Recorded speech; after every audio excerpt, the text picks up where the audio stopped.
see so many faces here at the kind of the last session of the day of the workshop sessions. My name is Jaakko Hilpp. I come from the University of Helsinki. I'm co-authoring this workshop with Daniela. I'm from here, the University of Cambridge, but I'm Chilean, and I carried out my research in Chile. So, yeah. Okay. The title for our workshop, I guess, which I guess all of you know, is Children as Agents in Research, the contributions of visual data and participatory research. And the way we'll go about it is about something like this. We'll talk firstly about video research and research with young children, about why and how. And I'll provide the first kind of overview of our research project from Helsinki. And related to that, I'll be talking about analyzing a video bit, actually, or video or video data sources, with a concept called progressive refinement of hypothesis, which I'm not all of you are that hopefully not that familiar with, because it's the key contribution of our presentation. Then have a small activity on that concept relating to the video that you guys already saw this morning that Christina already shared. We'll be looking at that again and talking about it. And then we'll be switching over to Daniela. To my research project, and I'm hoping that you're more familiar with coding schemes, and we're going to talk about how to build up a coding scheme grounded in this type of data, and then also how can we carry out an analysis of a video capturing all the richness of that video. In this case, would be more focused on interactions within a kindergarten classroom. It's a little piece of video that I'm going to show you. Together we're going to introduce you to a software that's called Raeln, and we have chosen that one because it's very easy to manage, and also it's because it's free online. So the advantages is that if you like it, you can play with it, and after this workshop, and you can use it for your own research. As you can customize it the way that you like it according to your own purposes and your own coding scheme if you have other way of analyzing. And yeah, so it's just picking a tool that we hope it's going to be of good use for you. That's activity 2, and then we hope that you help us with our reflections and further questions. We already have a lot, but we hope that you have more, and also see how to take it from here to research. Yeah. But just before going on, just as an orientating question, how many of you guys are actually currently doing video research or working with video data? A couple of are, of course, Christine. About how many are planning to do? Okay, so this is kind of new terrain for you all. Wonderful. Well, most of you. And hopefully those who already are working with video data hopefully will provide something kind of novel perspectives and ideas and stuff that you can use with your research. Don't feel free to kind of interrupt, ask questions, talk. This is a workshop. It's about interaction. So if you have a question, just shout out and we'll try to answer and go from there. Yeah. Well, let's go on. In terms of video research in general, I guess participation within the research process has not been an issue for mainstream video research. I think video, as John already mentioned earlier on, has been a tool for qualitative researchers for a long time. For example, in the first kind of anthropological studies made by Margaret Mead already used film and video, filming material and video in that way. But in terms of giving the camera to the students or to the research subjects to operate or to document their lives, that's a familiar kind of new aspect. Video research, as for example, at least from my perspective, has been mainly used like this, like the session is being recorded now. It's more of this kind of fly on the wall perspective, and the actual kind of engagement of the research subjects, the people who are being researched in the process, it's it's not that much engaged. However, well, within the kind of emerging or already establishing field of new sociology of childhood, we have a lot of good examples on different ways to engage children, engage children within the research process. For example, Clark's mosaic approach that Daniela is using. Most of you must already be familiar with Mary Kellett's work on children as researchers. Various narrative methods that John kind of discussed earlier this morning, art-based methods, focus groups, etc., etc. But mostly kind of within these settings, video as such is always used as kind of as one particular way, one way within many. It's not focused on solely as a means to engage children within the research process as a kind of a sole or primary means in many ways. There's also other important point to add on what Jake is saying.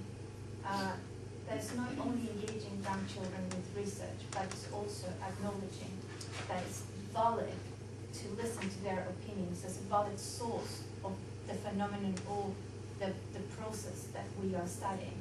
So it's not just observing the video as researchers that are going into a classroom and taking notes and then their conclusions are ours, but that engagement also implies that we are validating their voices in our research. So that's why including this type of data, and not only video, but also photographs, all their drawings, or any that's visual, but that engages them with research, also includes them as active participants in our research, not only as our subjects of study. Okay, that's really important. So that's a question is, okay, this is very rich type of data which gives us another perspective on how young children live their experiences, how they are engaging with our research.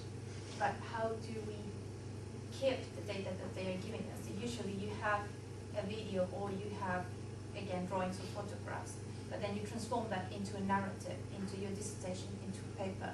We lose the image and we lose the interactions that we have analyzed and we have been witness of. So how do we keep that to report our findings, and how do we keep that to contribute to research? There you go. Okay, then into the first research project presentation. I'm working currently with Christina and Lasse, our colleague from Helsinki, with a research project called Agents. And the general aim of Agents is we're trying to focus on these kind of low costs, finding low cost ways to support children's efficacy agency or agency in general in formal and informal environments through the positive and positive situations and events in their lives. Sorry for the typos, it's been a late night, definitely. That's the kind of the broad aim of our project. And as one part of it, I'll just briefly show you the next slide so you can get this slide. This is the whole kind of three phases or four three phases of our work. In the first phase, that what we kind of already in a way have completed is that we've engaged in kind of looking back to the data material that we already have collected, video data that we have from prior projects, and engaged with that material, re-engaged with that material and looked at it from the perspective of efficacy agency or children's agency in general. And within that context, as you can see, we've used the term progressive refinement on the middle bit of the first column. Progressive refinement of our hypothesis concerning efficacy agency, self-efficacy and resilience of children's via existing empirical data sets. And this is where the idea of progressive refinement of hypothesis comes in. So we engage with kind of existing data set with a new perspective. And the way that the original data sets that were originally produced for a different project were produced, and the way that they were participatory by nature was that we, during the generation of those data sets drew heavily on the work Goldman-Siegel, I can't remember her first. Susan Goldman nowadays, not anymore Siegel, but Goldman's 99 book, Children's Perspectives, points of view. Yes. Points of view in children's perspective, who's shown that children can, like Daniela said, be part of a video research project as competent actors and stakeholders. Her method was she described it herself as digital ethnography. And it was mainly just to go into the situations of children's lives within school and their home environment and talk with them with the video camera, document their lives and gather their opinions. And then after the videotape was made, or the video data collected, engage them in reflections concerning the video material. And what her digital video approach shows is legitimates is children's own ways of being in front of the camera, allowing them to express their agency in various ways. So she didn't set any formal constraints on how the children should be in front of the camera, where they should be, what they should point, but they were had the right to take the camera from the researcher and shoot the researcher for a while, and then shoot other children, or take the camera into another place where they were working, for example, and stuff like that. And through that, in her approach, children didn't have just an epistemological position that Daniel was referring to earlier, but a very strong ontological position also. They were active subjects of the research project. And that was something that we heavily drew on when we followed learners around various extended learning spaces. We went to their school and followed them in school field trips to the museum, to the zoo, to the nearby forest, to the playgrounds and recession situations. And in those moments tried to occasionally, not by, because the project was a bit aimed at other important themes, not much, but in some sense incorporate these ideas of Susan Goldman's work into the data generating method. Trying to just elicit their perspectives, engage them, talking with us, and try to legitimize their way of being in front of the camera in similar fashion. So this is the data set that we're drawing on. And I think a good differentiation here is to make that, like Daniela was saying in the previous slides, or asking, how do we analyze video data keeping the richness of the interactions captured? Is that a prominent video researcher from the States called Fred Erickson, I'm not sure if the name's familiar, but Fred Erickson said that video tapes should be always considered more as data sources rather than data sets, because you can always go in to a video with a new perspective. It doesn't you can't exhaustively do a research on a set of interaction from one perspective only. There's always something new to change your perspective. So in a way, when you have a big set of videos that you had generated in the previous project, that was, I think, something about in the likelihood of 50 or 60 hours of data of recorded video interaction. It's a huge data source where we then arrange the data collection from, and select those episodes of interaction that are of interest to a current project. And this is where the idea of progressive refinement of hypothesis steps in. It's a way to describe that process of where you have an enormous amount of data that's quite easy to collect with your nowadays cheap hard disk camera recorders. It's easy to just press the button and let the material gather on the hard drive. And it's a concept to explain the whole research process on how you get from an initial interest in phenomenon, let's say agency in this sense, which then initiates creation of a theory and practice-driven hypothesis. And this is not to say that this would be kind of hypothesis testing in a similar fashion as this kind of very hardline quantitative research, where you have the first hypothesis and then you have the null hypothesis, and you try to kumota. Sorry, my English is rejected. That's simple words which you lose, rejected your hypothesis. But rather as a kind of let's say a tool, a lens for the data, that you're looking for this and that kind of phenomenon, and you draw up some kind of an idea that, well, it should look something like this on the basis of theory, and you use that as a leverage to go in deeper into the data set, to go deeper and select some episodes for further investigation.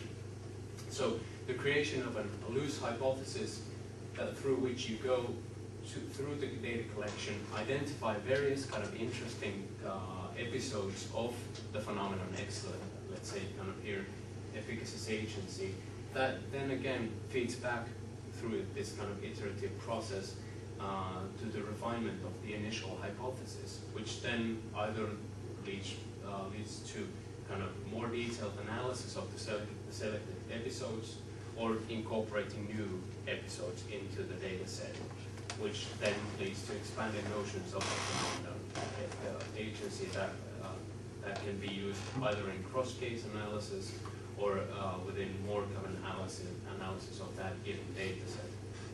Although this sounds kind of very familiar for those who work with grounded theory or are familiar with this general hermeneutical iterative processes, it's I think in terms of what this kind of concept of progressive refinement of hypothesis brings, is a new concept in terms of video research. How it's actually done in the material practice of kind of looking your data, looking through the videos and making data, the kind of raw notes of what's happening there in terms of interaction. And it gives you a kind of good grip on the process as such, that you have a general interest which narrows down and you get into a detailed account.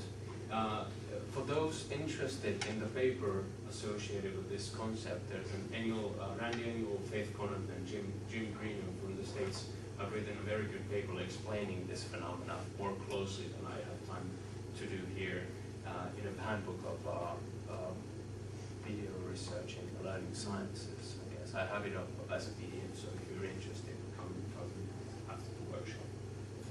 But that's the general idea and of progressive refinement. And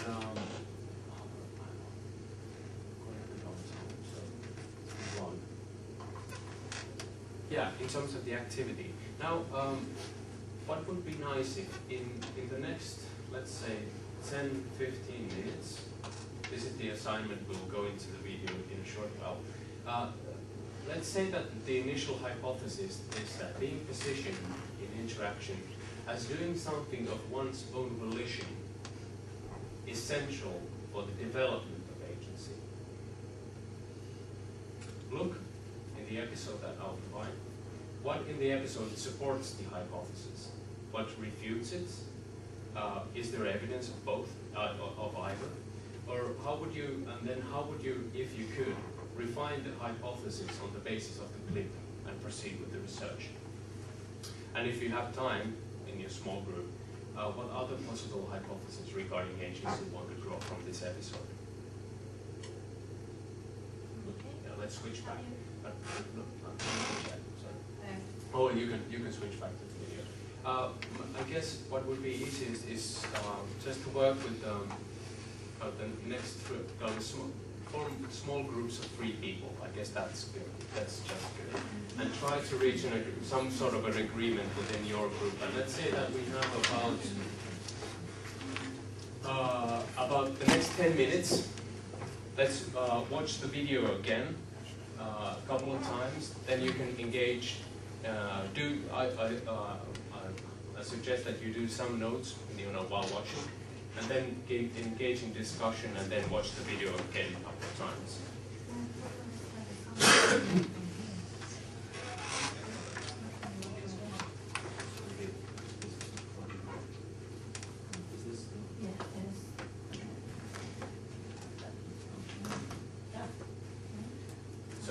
remember, this was the clip where the students had visited the Museum of Technology, and then we're talking about whether or not money is being made available or not. Okay, sorry, I was just.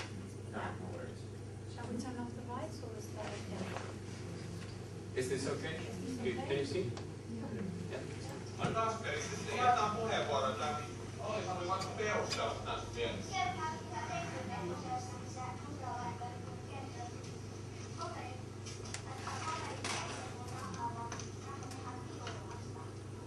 Oli sellainen puhe, että haluaisi joku tähän jotain korjata. Mä en usko. Kiitaa, niin oli sellainen jotain korjata.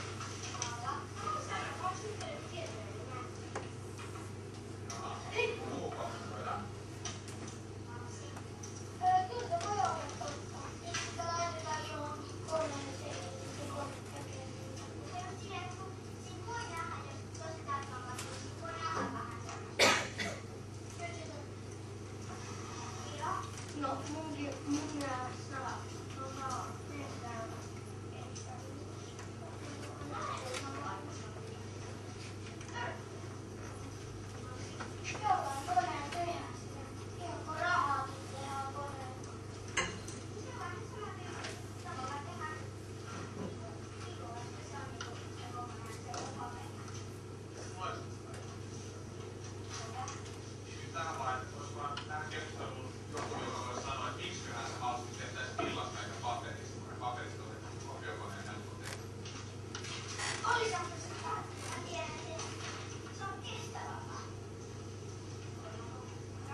Ask any clarifying questions at this stage? Well, let's watch it in here.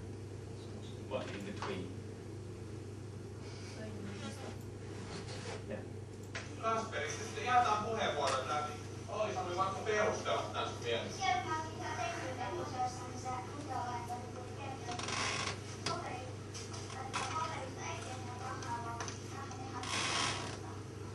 Oli sellainen puhe, että haluaisi joku tähän jotain korjata. Mä en usko sitä.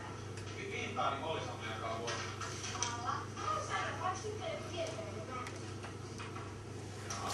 Muu kommentoidaan. Kyllä se voi olla totta. Nyt sitä laitetaan johonkin koneeseen ja kone tekee. Se on siihen, kun siinä voi nähdä, jos tosi tarkkaan katsoo, siinä voi nähdä vähän semmoista. Kyllä se on. No, mun mielestä mennään.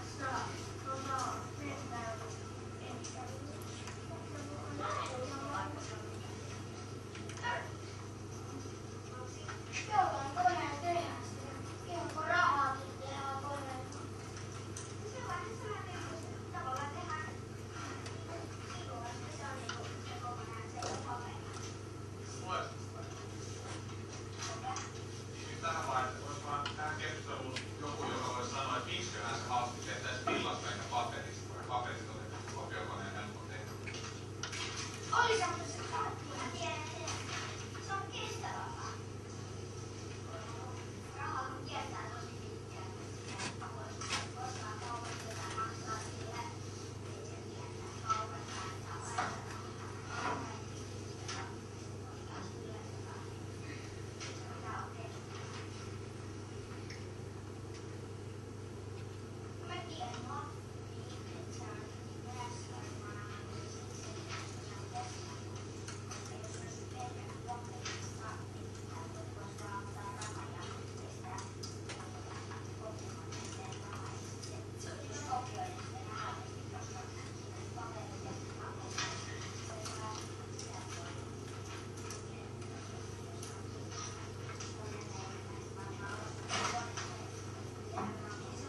hyvä perustelu, voi muuta ehkä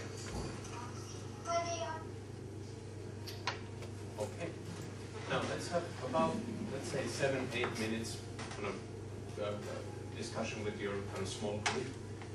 In terms of what do you think about the episode? Does it refute or support the hypothesis? Does it have evidence for it? Is it enough? What do you think? In your small group, and then a short plenary discussion. Does everyone have a small group? Just talk to each other. Yeah, next to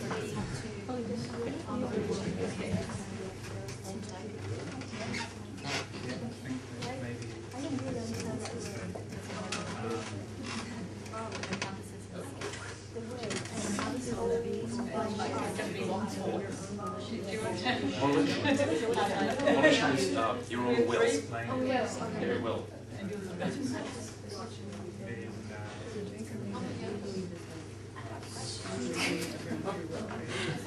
So you can't answer. You should know all the answers.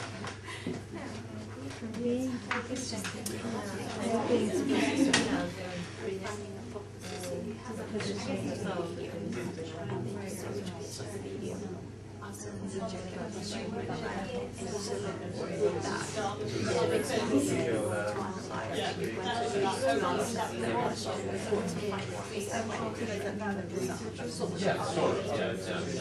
The thing is that I was just trying to apply this because, like, I was very interested, like, beyond the question, like, they don't keep explaining like 2 hours times with other things. I have to just what so in my head, like, I don't think so. And in reality, that's so I want to understand for the agent. Yeah, exactly. Very complicated. Even if it's scientific, like, I would like to be the here. You know, it was very like very self-confident agent, you know.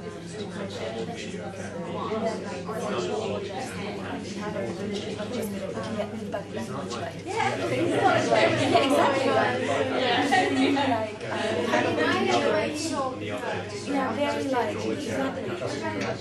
chickens like discussion and they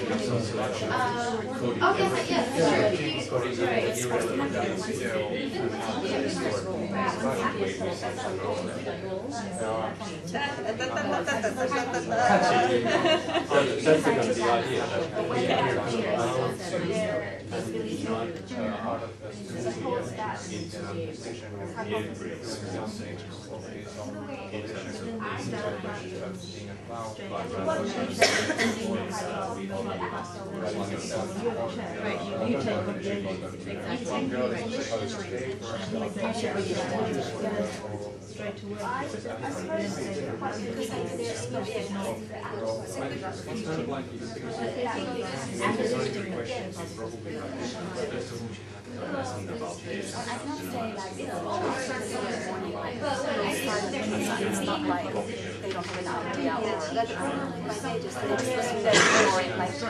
also from my own perspective, like I have had some kids like postcode 1 hour 25 minutes, 1 hour 20 minutes, you know, like very little, like I listen like maybe I hear their voice and maybe like they say 3 times, but then very small. But then they attended to individual interview and they were the best interviewers for me. So I could get off the same, or I could just say no, it's the right way, and like that's how one we go. So like I was just having last week Thursday.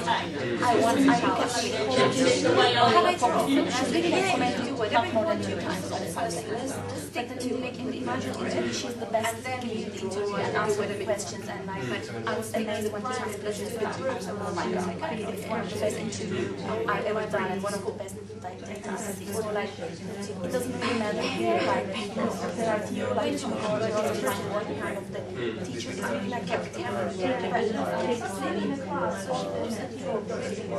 and she's just waiting to see when I come so when I come yeah and they say really like 2 things but really she had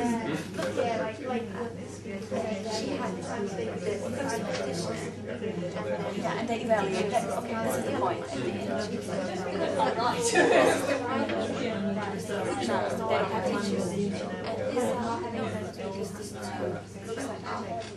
way they are, and she did that saying like we can make our nations, but not let everyone watch it. I also like thinking about my educational classes class, and they were also speaking a lot because they were very students.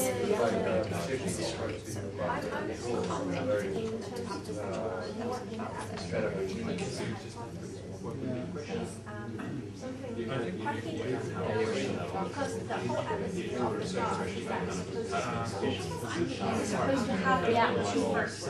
And in that sense, it's almost as if they have been listening. They have been expected to say something almost against this money is not from me. Exactly. So because maybe in a classroom where the atmosphere of the teacher and also the atmosphere the teacher was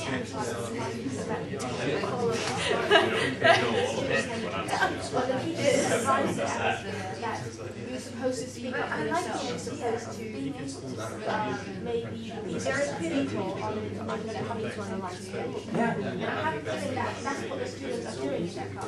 They be expected to. So in that sense, that's not completely free will as well.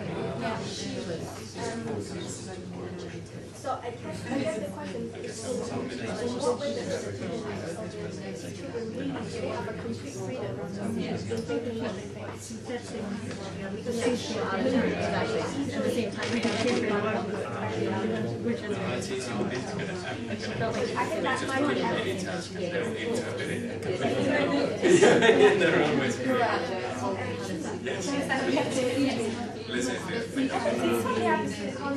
That's what I think,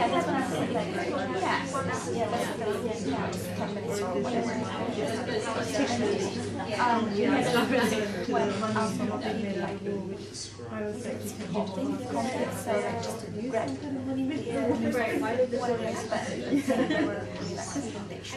something against because there was Thailand and those who were really like hardcore, defenders are like, no, I don't care, like, it can't be.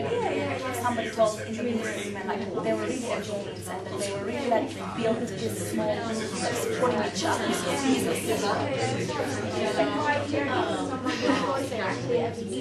Yeah, exactly.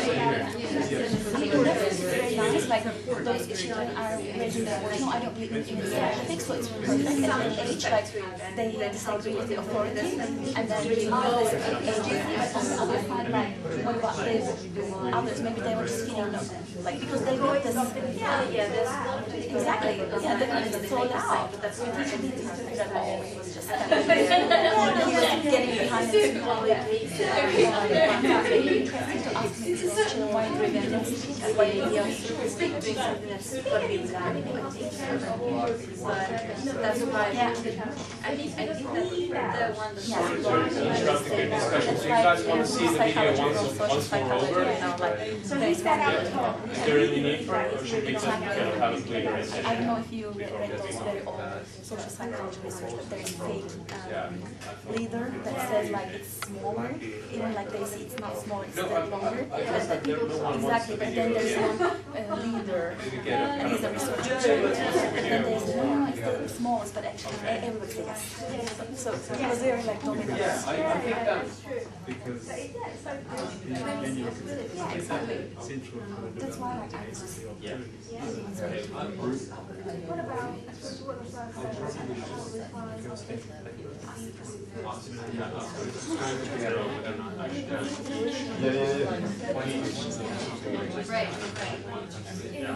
Okay, let's continue. Sorry guys, I have to interrupt your good discussion. Which group would like to share? For time, because of that time constraint, not all can share, but which group would like to share their kind of ideas and perspectives on the video? It sounds like all groups had kind of a good, lively discussions, and hopefully of the topic, of course, but I guess definitely. Which group? Okay, please. What did you guys talk about? Just a short summary. Okay, just a quick summary. We talked about a few of the key parts of the phrase. So firstly, being positioned, like we talked about how that's important because the boy was actually put in the decision by the teacher. So that's we saw the fact that the teacher had asked them to do that as being key in sort of supporting that. So that answers sort of the first question.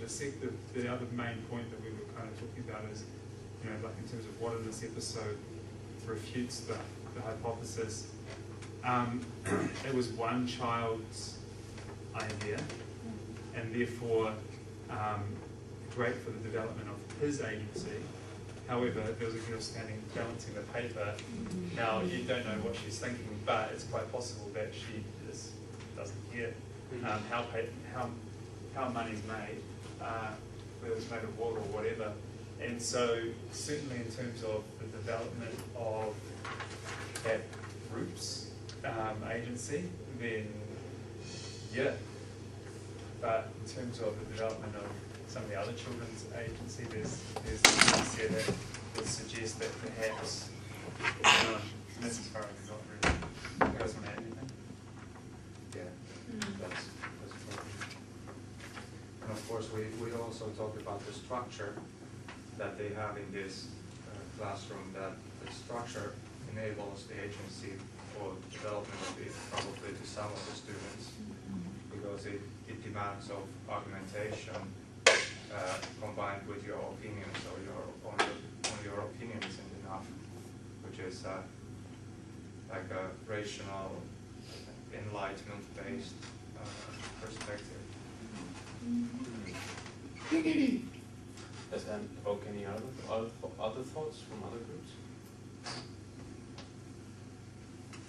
Did you see the episode similarly? That kind of Robe's position was kind of expanded like the familiar narrative voice said in the Christina's extract? Would I, as a kind of, well, anyone?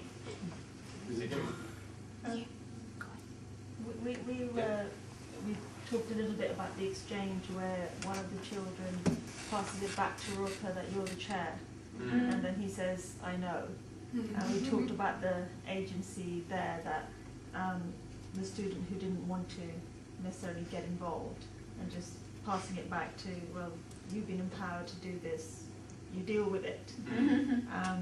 So that raised the question of, is it their own volition to be in this kind of setting where they have to give an opinion? What if they want to opt out of the setting?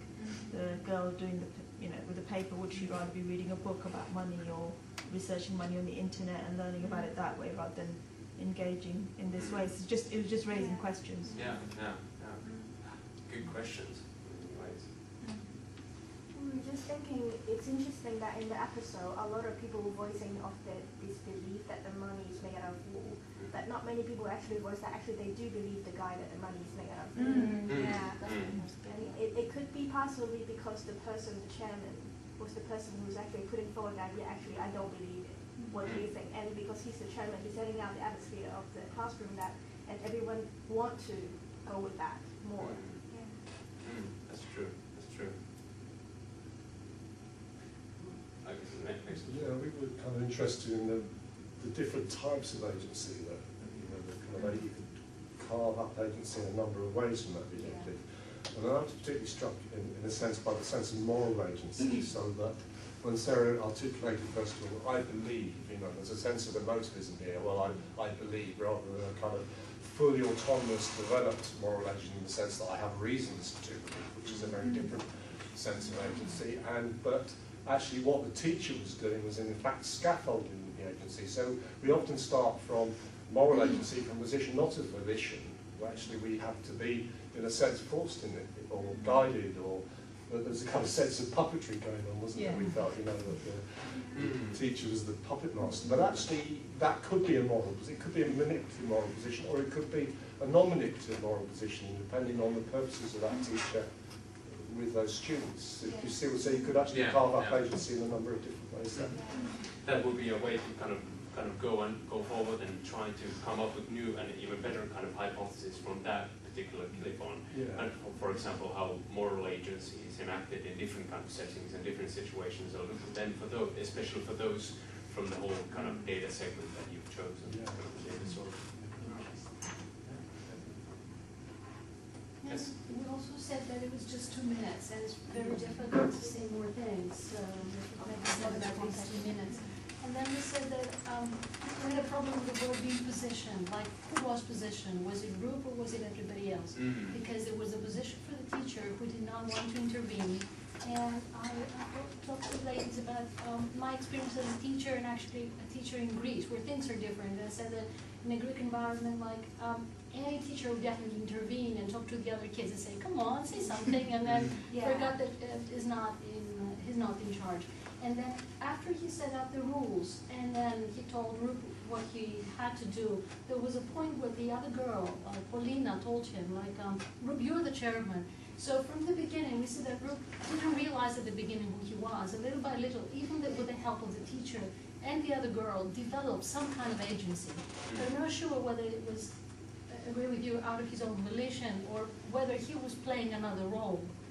And there were just 3 people doing that. So if these 3 people were positioned, what happened to the other ones? Yeah. So, and in that hypothesis, I'd like it to be more specific because it's not clear. What about the teacher's position? I mean, if he is the puppeteer, is he really a puppeteer or not? I don't know. Good questions. It's a kind of a very kind of Strawman hypothesis which you can kind of tear up quite easily and go and should refine in many good ways. I think coming back to the kind of the remembering the video in this clip, I think in terms of Robert, for example, it was interesting. It was interesting that during the field trip, the main point of the trip was not to learn about how money is made or anything about money, but it was mainly to learn about the history of the Finnish forest agriculture. And that bit about the money being made of wool and not from paper was something that the museum guide slipped in a kind of almost in parenthesis in a short interaction with Probe and in the sidelines of the whole field trip. But then that exploded into this kind of a bit longer. We don't have the whole segment here, but longer kind of talk about how many money is being made. So that kind of highlights, and I think your questions very well do that. Also, that these are always kind of small segments that do have a longer kind of ethnographical history, to which we kind of enter into in a very kind of let's say circumcised way, that we don't understand the whole kind of detailed learner history that is within that community. And that's always a problem of interpreting something like being in position of one's own volition, but volition how, or development, what's development in this setting? Is it kind of repeating it outside the school practice or what? Or how does it relate to learning? So it has a lot to do with concepts also. Yeah? This definition, hypothesis, a little bit like circular. Yeah, it is. Yeah, it is. It has to do a lot with. I think that Engel, Conant, and Greeno don't, in their paper, directly address what's the relationship with their concept with a phenomenological interpretive cycle or grounded theory, but it has the similar roots.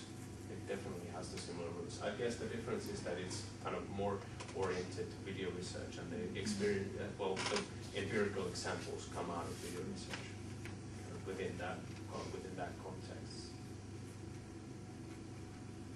Yeah. Well, thanks. I guess we have to move on. Yes. So I'm going to introduce you to my work. Some of you have already seen a little bit of this in the session in the morning.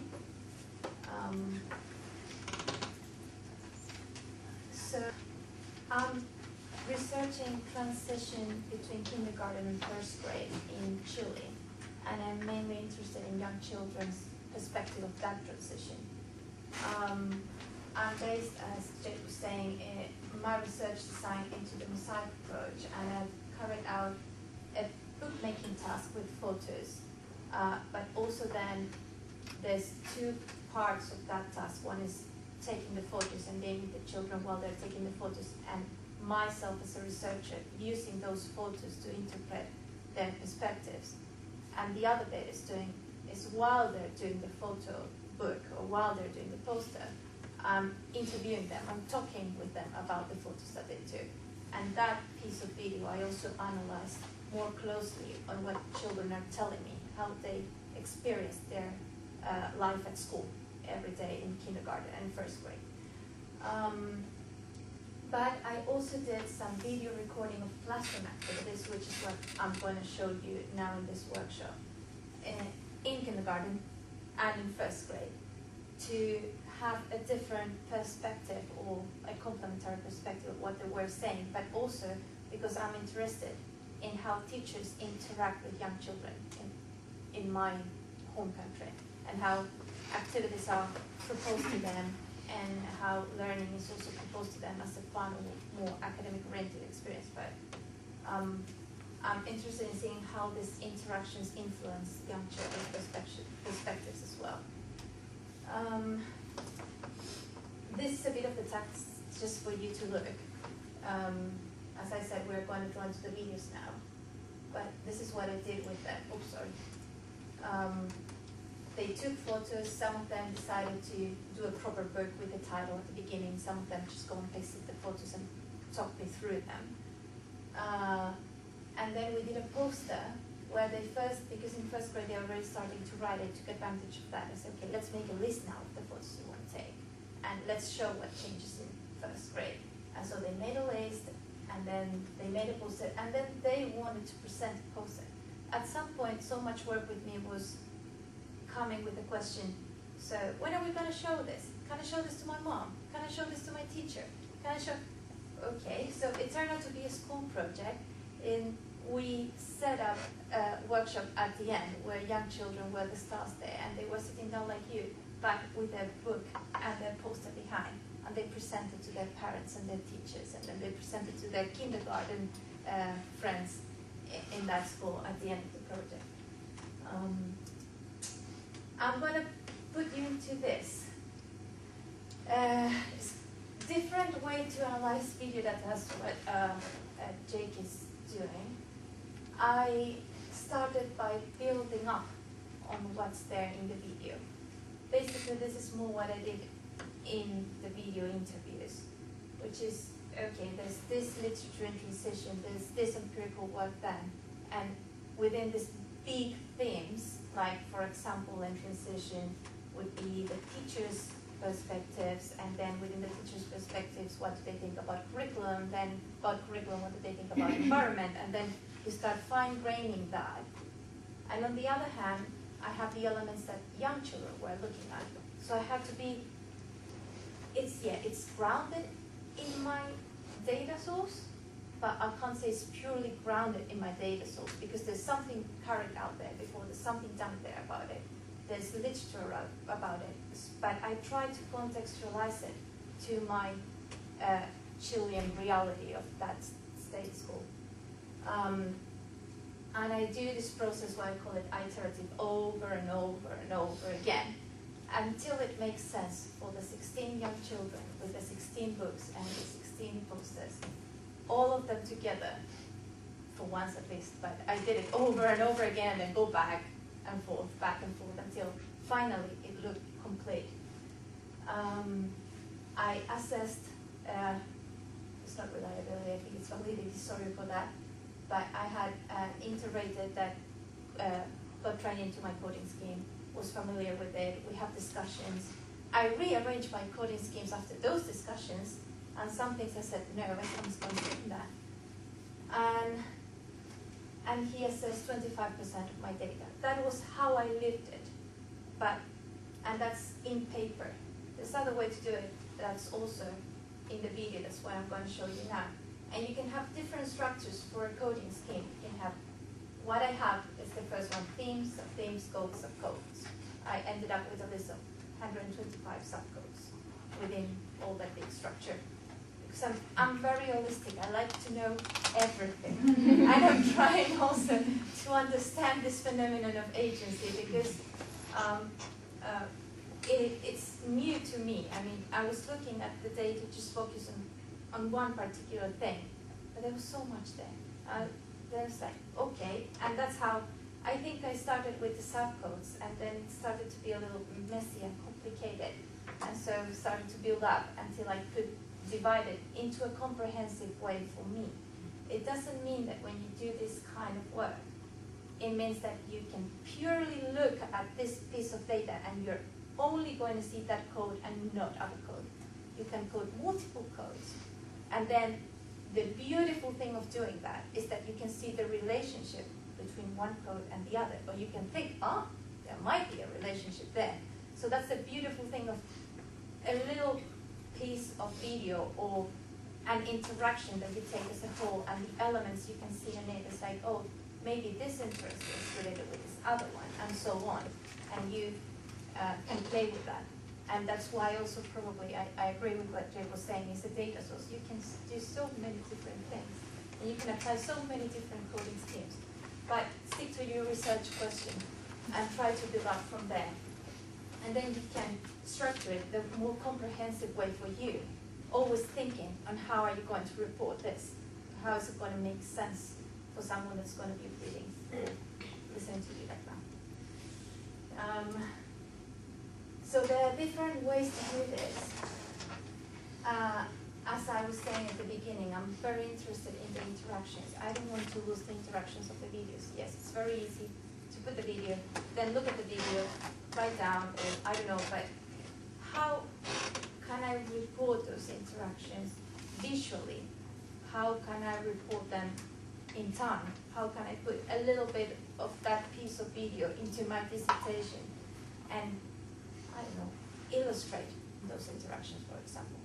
And so that it makes sense not only because I'm saying that that's my finding and my conclusion, but also because if you look at that little piece of data, you can see it. And don't lose that advantage I think that videos have. And within that,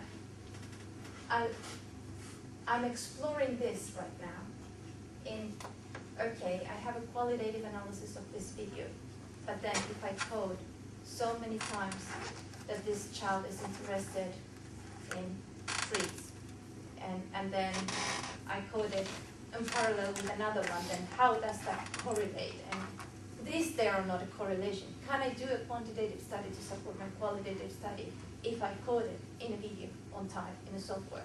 Is that possible? So that's what I'm exploring now. There are different softwares to do this. Here in the faculty, they also use the one that's Observer, that's from Nolte's company, that needs a license and has a dongle. But in the faculty, at least students, we have that available.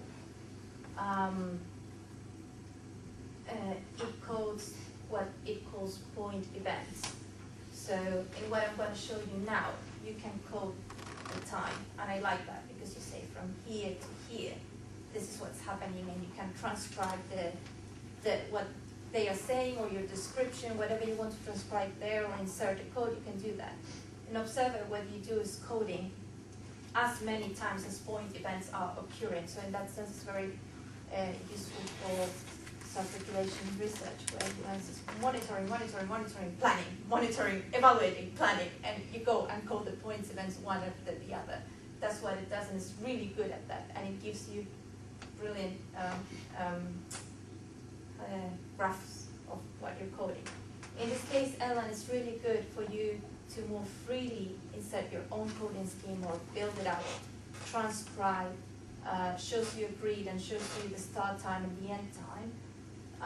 But if you want to create graphs about it, you've got to export it to Excel or SPSS. But the good thing, again, is that it's free online. And it's supported. It's supported. I mean, I've had problems sometimes, not because of the software, but because of I'm not really good at this yet. And so I was like, oh, I lost my data. And I emailed them. Next day, I have my file restored. And they emailed it back. And they do that for free. It's run by the Max Planck Institute in Germany. So it's very kind of convenient. There's a lot of video kind of research software out there that's kind of very easy, very cheap and easy to get to, but it's not that really fully kind of supported. But this Elan is good because it's so robust. It's been around for at least 5-6 years. It's mainly used for, I guess, for linguistic coding for research, but it's so kind of versatile that it's easy to put to use in many different ways. As you can see, I don't really use it for linguistic coding. I use it to identify interactions, all the themes that I'm interested in, to see different relationships. But it's really good. I mean, it's supported, and you get the manual online, and they are always releasing new versions. If you really go on to trying the software, a recommendation I was told to say, new versions always have a crash down in something. So it's always better to use the previous version and wait until that one is stable and then go to the newest one. So that's a tip. So among all of these, you use only Elan? I'm using only Ellen. In the faculty, they use NVivo and they use Observer. I've used Transana and Atlas TI and FileMaker myself, plus various other kind of twiddled about with various other softwares.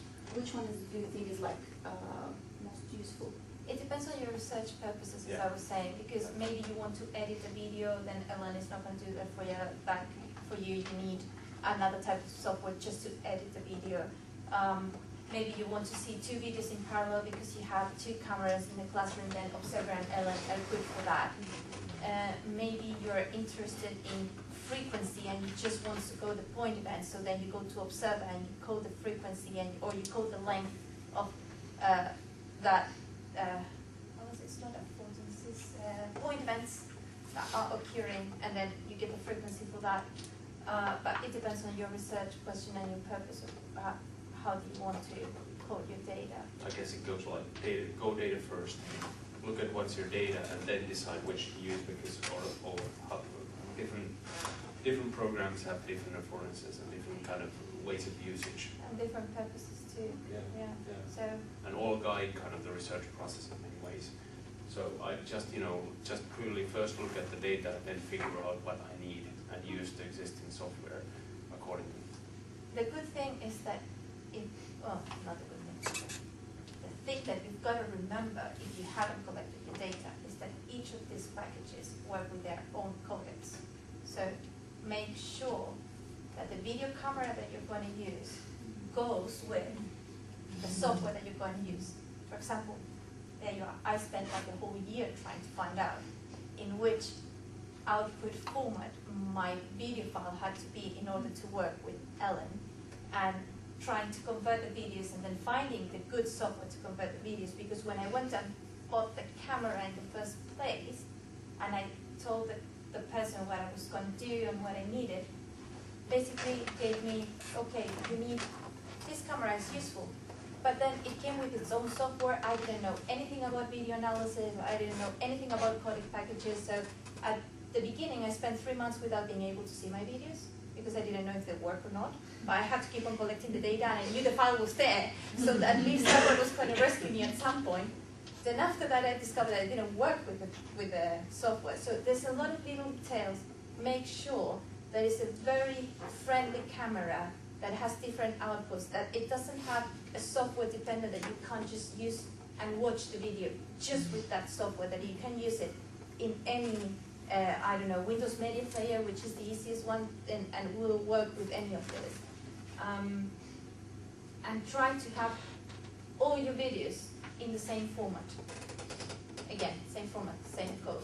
And make sure that the software that you choose will have at least available a codec package to make the video work there. Or you can waste a lot of your valuable research time trying to analyze your data or see if it exists there. That's a good, that's a tip, yeah.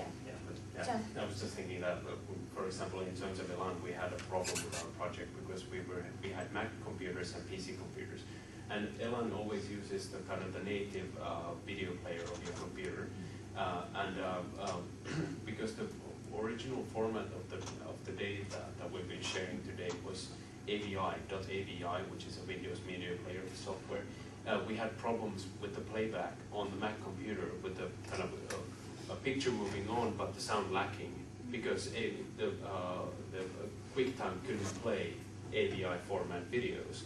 And that took us at least 3 weeks to get our head around why is this happening and how can we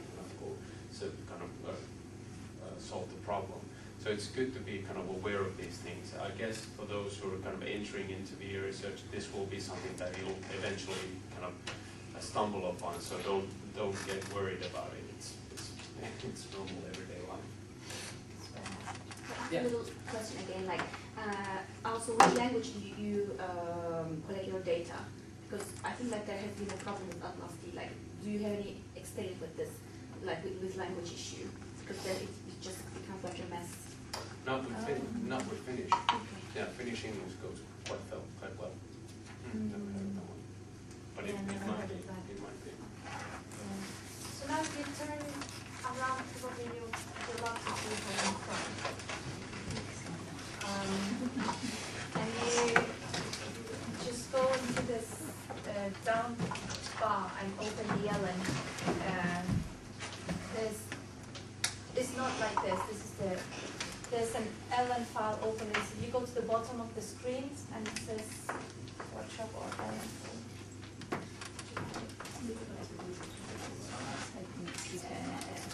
Yeah, you just maximize it. It's going to show, it's just like, yeah, you all have it? Oh. Yeah, don't play it yet, please. It's going to be very noisy. So, if that's how Ellen looks like, it gives you different possibilities. Because this is more a workshop of how to deal with video data. I can't really introduce you how to open a new file, save a new file. So this is done and settled for you. We can go through that if you want afterwards or tomorrow, or you can always email, and everything is online, as I said. So this is how it looks when it's already set up. Okay, this is one of my research videos with the kindergarten classroom environment.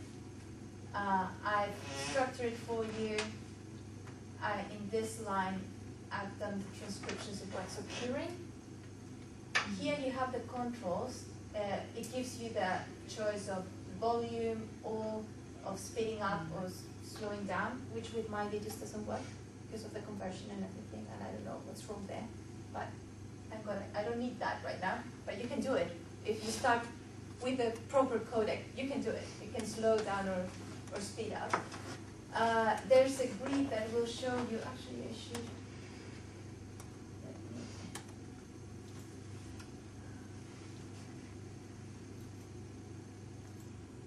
there.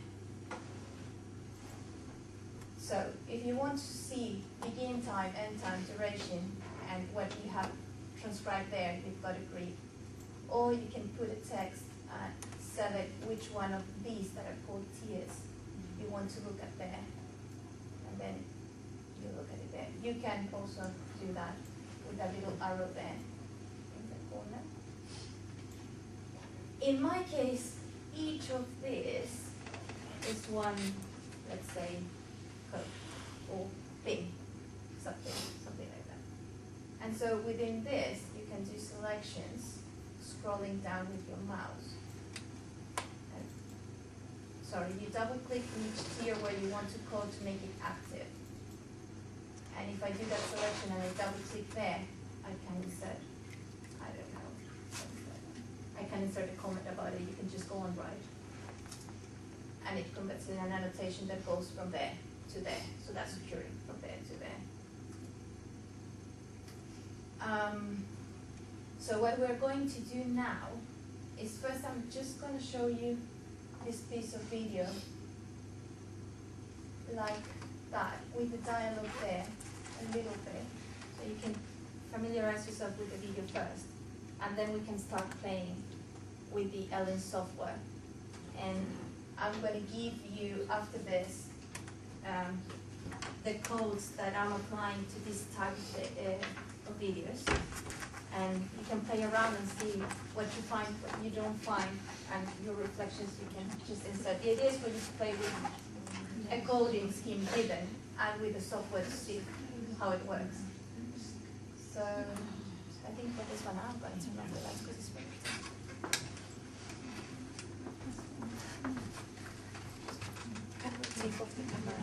Turn it. Not there. Just move it. That doesn't show the video. Oh, it's in Spanish, by the way. But the translations in English there is not. It doesn't. It comes slightly sometimes a bit before or a bit after, because I did what is called this regular annotations of 10 seconds.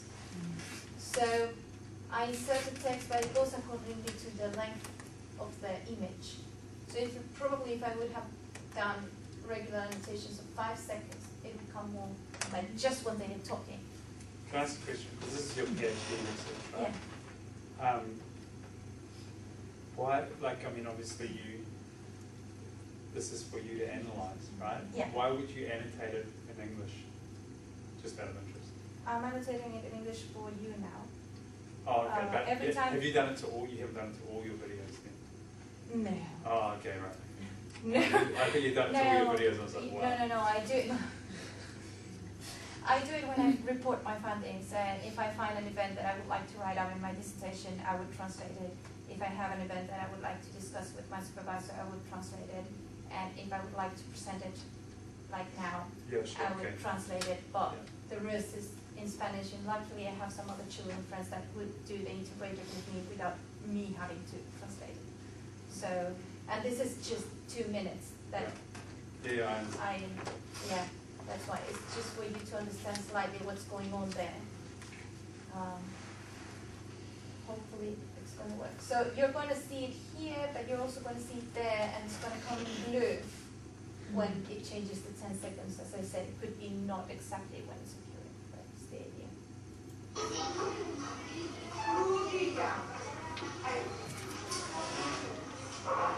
The principal teacher is in the back. She's around.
Garden. It's all about free strawberry ice creams, as you can listen. It's everything. It's a maths activity they're doing into a portfolio they have. So it's just loose working sheets, and this is normal in a kindergarten nowadays in children, more than being working with blocks and counting blocks and counting 3 blocks and playing around and building up and playing with Lego. Then you have the working sheet that introduces them to Participatory. I'm going to pass you around now the coding scheme that I've inserted into the program here, so you can look at it a little bit. I'm going to talk through it, and then we're going to watch it again so that you have something in mind to watch the video, okay? I couldn't speak with them all, but when we finish this video,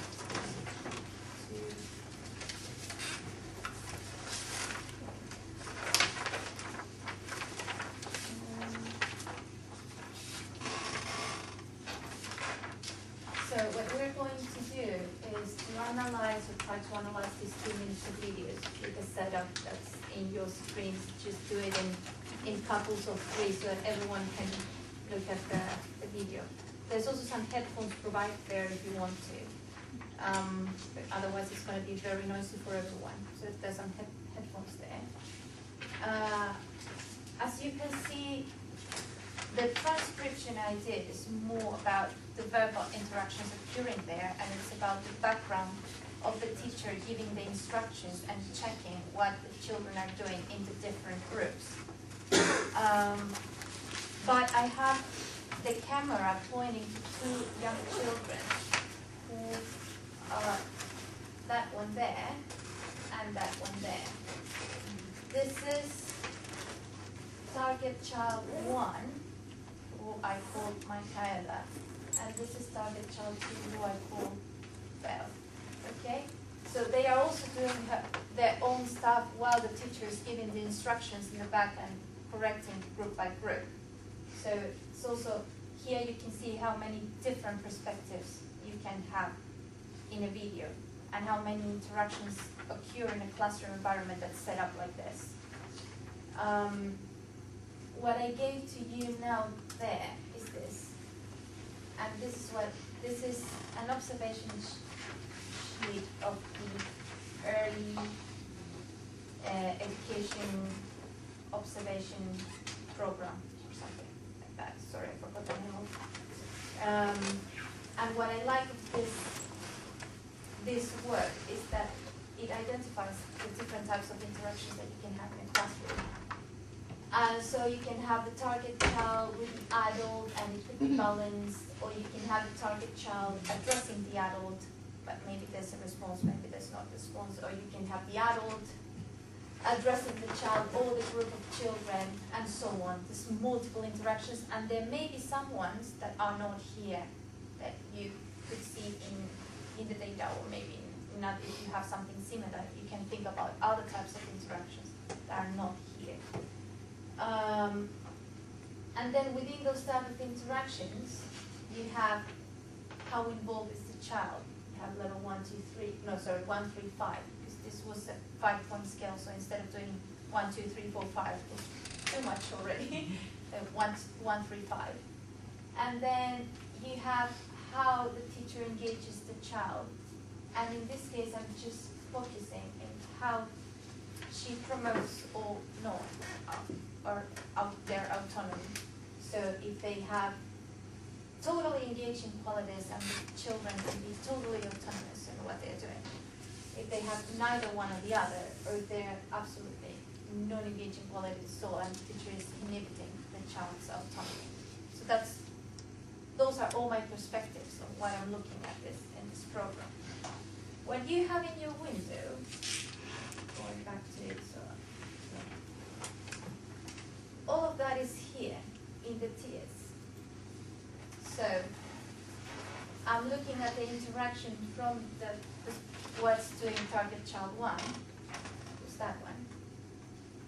And with that interaction, I'm saying, okay, so her involvement level is 1, 3, or 5. But also look at the interaction with target child 2, and then again, the involvement level. But that could be if they are interacting within their peers, or they're just interacting with themselves or with what they're doing, then the involvement level is in relation to that. But if the teacher is addressing them and they should pay attention to the teacher, then I call the involvement level in relation to the interaction with the teacher. So that's what I do. You can play with it. The idea is for you to play with it, and you can just pick one tier and pull that. And then here I have teacher's autonomy, teacher interaction goes by there, and teacher autonomy. Or any comments you want to do. For example, if I play this,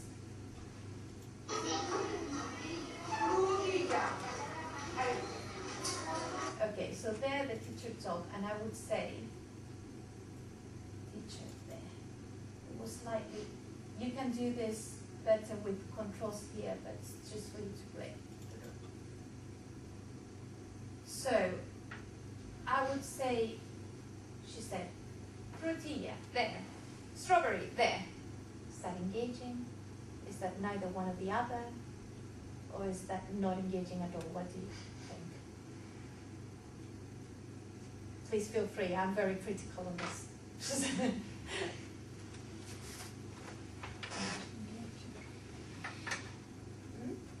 I mean, you can't really see who is she talking to, or they engage, or they... No, in this case I'm coding the background noise. Okay. If I code actions, I would code the kids. Okay. But you can listen to that voice, and you can listen that she's addressing and giving an instruction. Or we can go to the bit. Let's go to the bit where she is there. There. Okay, so there she is with the children.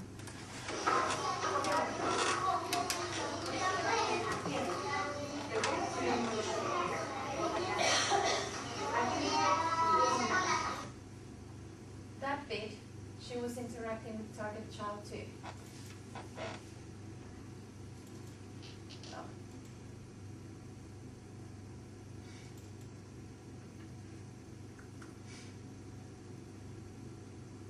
So there I have two different perspectives to look at it. So it's one, is that a balanced interaction? It's not a balanced interaction. Is the adult initiating it? Is the child initiating it? And then you have different arrows. So I would go, in this case, and put that the adult is addressing. I'm not going to use the arrows because I don't know how to do that. I would have to do a control vocabulary for that. Adult addressing target child. There. And then I make that an annotation. When you do this, you just scroll the mouse and then you press Control-Enter and it stays there. Control-Enter and it stays there. And then I would go and say, there. What's the involvement of that child? Is she involved in the activity? She's not involved. 1, 3, 5,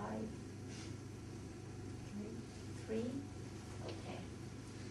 This is just to play with it. It's not really, it doesn't have to be right or wrong. It's just to play with it. I mean, and it's so, you can look at it with so many different, I come from my own, this is my own background, so I'm very critical on it.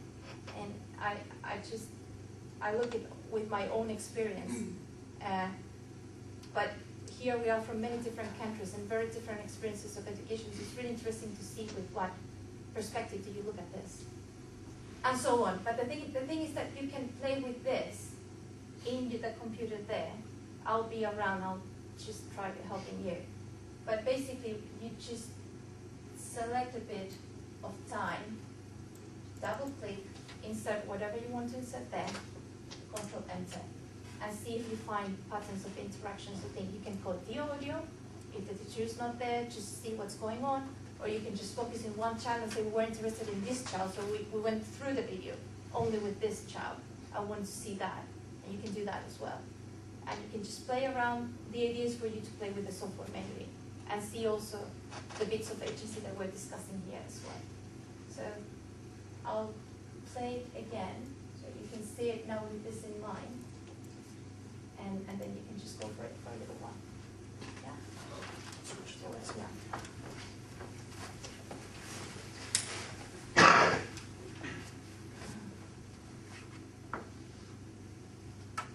No, we'll just do it big there. Okay.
Yeah, we have like 10 minutes to play with this.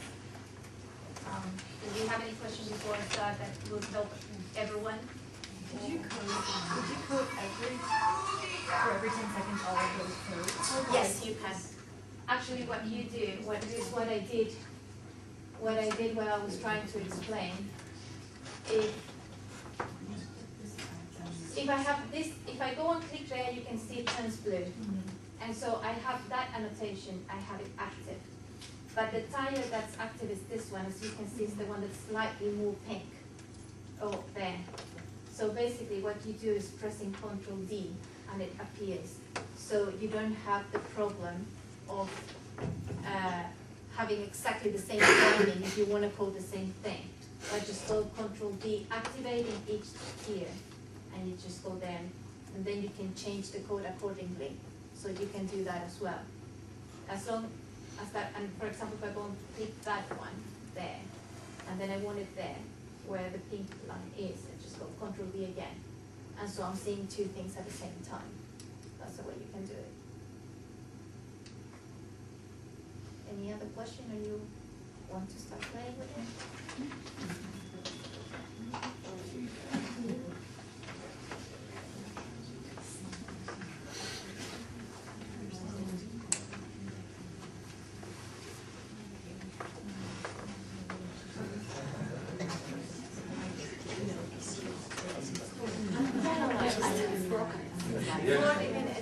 Classroom.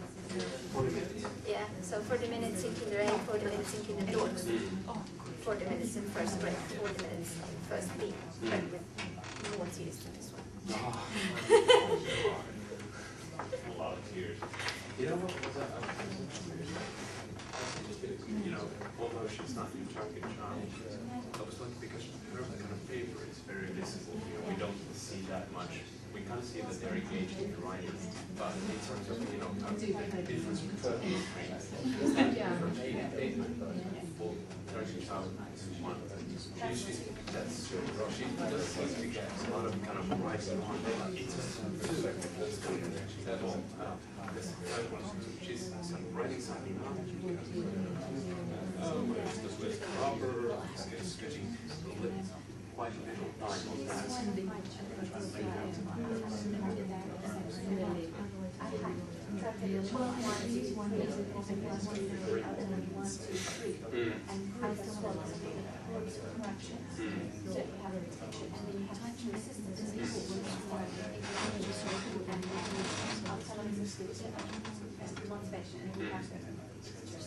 With the same thing, plus I one, schools and schools. And so I said, well, how many children per the exception code? And I was willing to report. We will, there's no way I can have so much variation, different perspectives, or I would absolutely have to make sure. Yeah. And then they could be You don't have adjust the audio because I see a lot of interaction going on, but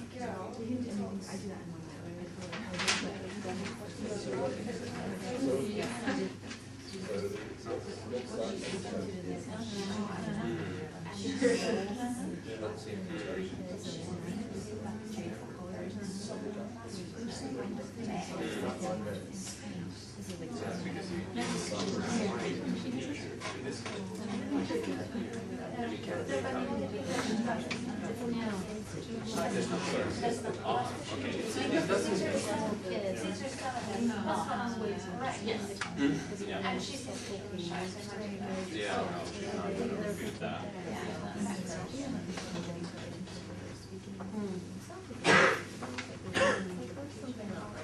yeah, that's fine. So you would do that. No, that's fine.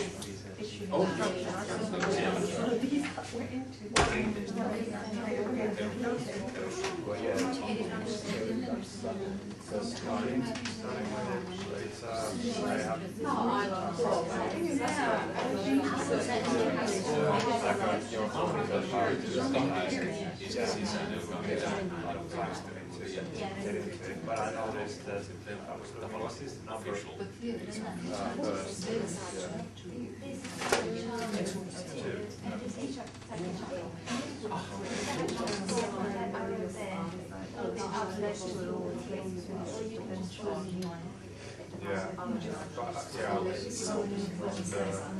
what she compares, compares paper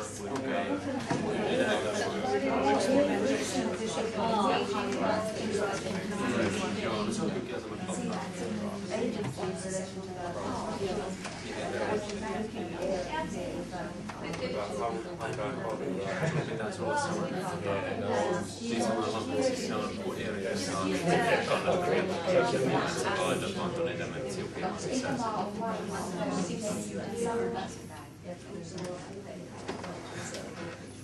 Sekin voi olla. No pitäisi täällä etsiä, kun se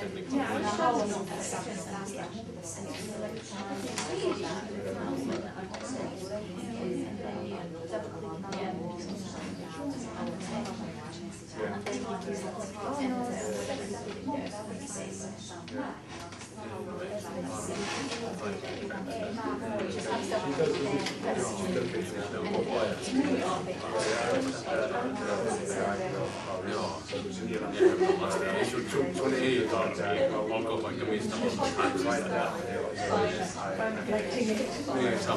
se on täällä. Jaakko kumppaa se kovereilla ja helposti kovereilla.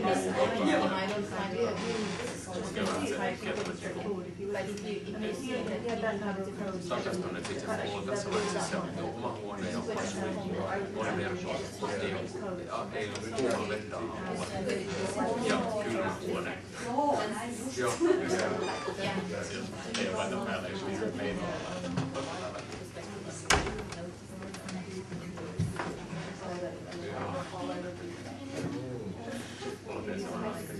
se Daniela, se on se on tavallaan omistavan tavallaan muutama tapasaari, missä on yksi sitten tämmöinen vierashuone, on muuten sitten opiskelijoiden huoneita. Niin se on selkeästi vahvasti kristillinen tavallaan tämä säätiö, että on rauhattu hirveän selkeällä paikalla, että se ei ole niin vetoaa keskellä pöytää ja hirveän selkeä, että pitäisi tuomia ja saa tuomia huoneeseen ja muuta vastaavaa. Ehkä mä siitä olen loppuisin ihan hyvin. Niin. Tuurolla vai on paras paikka. No, it depends on class. You have to say like which one. Depending on which one it is. Exactly. So that's what I would do my own understanding. Yeah. So, So that would be target child too. we're going to step interactions and very precise Well, what you mean within the same child? Yes, yes. So say we chose one child. Okay. I don't know, we were just interested in the way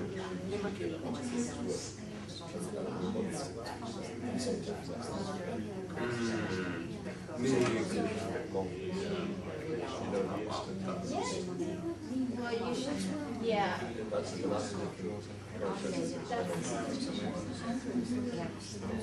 No, you can't do that. That is very, well, that's another, no, that would be another, to learn how to we decided to name that little thing. You know, you can just go and select it, and that will make you say, well, we came up with another number. You can just if you're used to it. It's very interesting. Thank you.